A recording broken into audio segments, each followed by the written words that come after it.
Baldi was born in Philadelphia, Pennsylvania. He became a professor of mathematics at the University of Philadelphia. He was actually very good. He was loved by his students for his tactics and teaching. He studied lots of subjects: physics, chemistry, computer technology, and mathematics and technology were his favorite. But Baldi was depressed. He had begun to feel depression when he was only a teenager. He was a strange person. In fact, he wanted all of his students to be able to perform calculations in their mind very fast. If some of his students couldn't make a calculation or it took too long, he got angry. He began to scream and bang his fist on the desk. But all of his students had become very good at math. In fact, he renewed the teaching and learning of mathematics, and this had made him one of the great teachers of history of mathematics. Baldi had no problem with the family, but he was taken over by a very strong depression. To occupy these moments of depression, he had begun to specialize in the field of 3D graphics and computer science. In particular, he was mastering his studies in the field of CGI. To get away from the real world, Baldi spent a lot of time studying 3D graphics and the many effects of CGI. One day, Baldi was found dead in his bedroom. He committed suicide by drinking poison. The family members made the funeral, but no one discovered why Baldi did this action.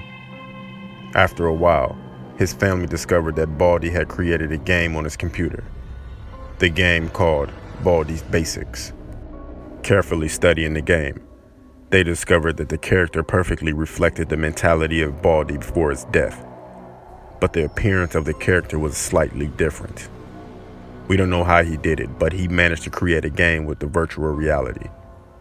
Then he created a character that had the same mind as his. Baldi, after finishing the game, was dead inside of his living body. And this is why he committed suicide.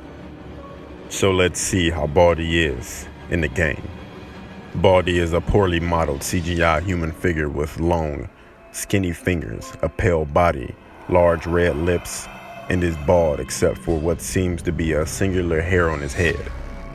He also has a long-sleeved green shirt, blue pants, and light brown shoes.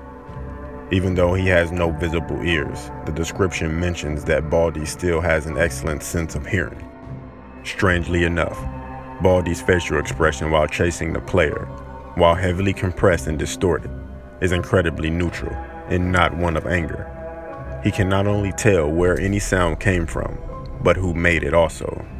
Baldi is the teacher of Here's School, giving the protagonist math problems to solve in the notebooks to collect them.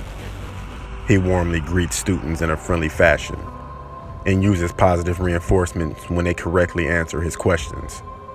He loves math and believes everyone else does. His love of math is so strong. In fact, if other people fail to answer a math question, his psyche shatters, and he undergoes a disturbing personality change. His formerly talkative and affable nature completely disappears, and he drastically changes into a cold man, keen on delivering corporal punishment for the minor mistake. After collecting notebooks, he gives students a chance to leave the school, albeit in a limited time span, and laughs at their escape efforts. It is unknown if he is a psychopath or a sociopath, but given he manages a school, the former is more likely. Now that Baldi is living in the game, and if you want to interact with him, with the beloved math teacher, you have to play the game. Beware, when you are playing, that you're actually playing with the teacher. Even though he killed himself, his mind and his soul are inside the character, inside the game. A dead man in a game.